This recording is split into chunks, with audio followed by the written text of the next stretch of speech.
Hi, welcome to the video.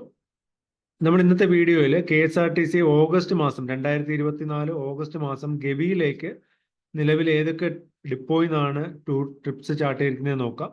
ഇതൊരു tentative schedule ആണ്. ഇനിയും കൂടുതൽ ട്രിപ്സ് ഗവിയിലേക്ക് KSRTC ചാർട്ട് ചെയ്യാൻ സാധ്യതയുണ്ട്. അപ്പം നിലവിൽ ചാർട്ട് ചെയ്തിരിക്കുന്നത് ഏതൊക്കെയാണെന്ന് നോക്കാം. പിന്നെ ഗവിയിലേക്ക് നമുക്കറിയാം KSRTC നിലവിൽ KFDC ആയിട്ട് കണക്ട് ചെയ്തുള്ള പാക്കേജസ് ആണ് ചെയ്യുന്നത്. അപ്പോൾ അതിൽ ചേഞ്ചസ് ചെയ്യുന്നുണ്ട്. അപ്പം നമുക്ക് നോക്കാം ഇതിനകത്തേക്ക് ഇപ്പം ചാർട്ട് ചെയ്തിരിക്കുന്നത് ഏതൊക്കെയാണെന്ന് നോക്കാം.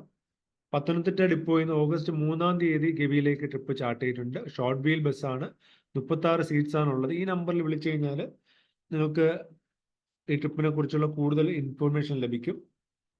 ഓഗസ്റ്റ് 6-ാം തീയതി തിരുവല്ല ഡിപ്പോയിൽ നിന്നാണ് ഗവി ട്രിപ്പ് ചാർട്ട് ചെയ്തിരിക്കുന്നത്. ഓഗസ്റ്റ് 8-ാം തീയതി കൊല്ലം ഡിപ്പോയിൽ നിന്ന് ഗവിയിലേക്ക് ട്രിപ്പ് ചാർട്ട് ചെയ്തിട്ടുണ്ട്. പത്തനംതിട്ട ഡിപ്പോയിൽ നിന്ന് ഓഗസ്റ്റ് 9-നാണ് ചാർട്ട് ചെയ്തിരിക്കുന്നത്.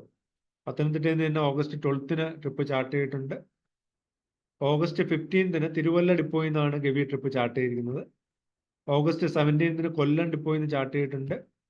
ഓഗസ്റ്റ് 18-ന് ആറ്റിങ്ങൽ ഡിപ്പോയിൽ നിന്ന് ഗവി ട്രിപ്പ് ഉണ്ട്. ഓഗസ്റ്റ് 20-ാം തീയതി ചടയമംഗലം ഡിപ്പോയിൽ നിന്ന് ഗവി ട്രിപ്പ് പ്ലാൻ ചെയ്തിട്ടുണ്ട്. ഓഗസ്റ്റ് 21-ാം തീയതി പത്തനംതിട്ട ഡിപ്പോയിൽ നിന്ന് ഗവി ട്രിപ്പ് ഉണ്ട്. ഓഗസ്റ്റ് 26-ാം തീയതി പത്തനംതിട്ട ഡിപ്പോയിൽ നിന്ന് ഗവി ട്രിപ്പ് ചാർട്ട് ചെയ്തിട്ടുണ്ട്. ഓഗസ്റ്റ് 27-ാം തീയതി കൊല്ലം ഡിപ്പോയിൽ നിന്നാണ് ചാർട്ട് ചെയ്തിരിക്കുന്നത്. ഓഗസ്റ്റ് 30-ാം തീയതി ഗവിയിലേക്ക് തിരുവല്ല ഡിപ്പോയിൽ നിന്ന് ചാർട്ട് ചെയ്തിട്ടുണ്ട്. ഓഗസ്റ്റ് 31-ാം തീയതി കാട്ടാക്കട ഡിപ്പോയിൽ നിന്ന്, ട്രിവാൻഡ്രത്തുള്ള കാട്ടാക്കട ഡിപ്പോയിൽ നിന്ന് KSRTC ഗവി ട്രിപ്പ് ചാർട്ട് ചെയ്തിട്ടുണ്ട്. അപ്പം നിലവിൽ ഇത്രയും ട്രിപ്സ് ആണ് KSRTC ഗവിയിലേക്ക് 2024 ഓഗസ്റ്റ് മാസം ചാർട്ട് ചെയ്തിരിക്കുന്നത്. ഇത് നേരത്തെ പറഞ്ഞ പോലെ ടെൻറ്റേറ്റീവ് ആയിട്ടുള്ള ഷെഡ്യൂളാണ്. കൂടുതൽ ട്രിപ്സ് വരും ദിവസങ്ങളിൽ ചാർട്ട് ചെയ്യും.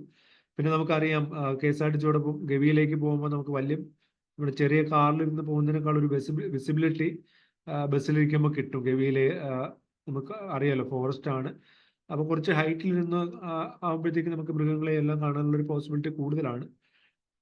പിന്നെ അതുപോലെ ഒരു സെക്യൂരിറ്റി, ചെറിയ വാഹനങ്ങളിൽ പോകുന്നതിനേക്കാളും ഗവി പോലുള്ള ഫോറസ്റ്റ് ഏരിയയിൽ പോകുമ്പോൾ വലിയ വാഹനങ്ങളിൽ പോകുന്നതിന് ആയിരിക്കും എപ്പോഴും സെക്യൂർഡ് ആയിട്ടുള്ളൊരു ഓപ്ഷൻ. പിന്നെ സ്ത്രീകളാണെങ്കിൽ പോലും KSRTCയോട് ഒറ്റയ്ക്ക് പോയിട്ട് വരാം. ഇതൊക്കെയാണ് ബെനിഫിറ്റ്സ് എന്ന് പറയുന്നത്. പിന്നെ ബഡ്ജറ്റഡ് ആയിട്ട് പോയിട്ട് വരാം, ഒരുപാട് എക്സ്പെൻസ് ഒന്നും ആകത്തില്ല. അപ്പം ഇതുപോലുള്ള കൂടുതൽ വീഡിയോസ് ഞാൻ ഈ ചാനലിലൂടെ ഷെയർ ചെയ്യാം. ഈ ചാനലും സബ്സ്ക്രൈബ് ചെയ്ത് വെക്കുക. അപ്പോൾ താങ്ക്സ് ഫോർ വാച്ചിങ്.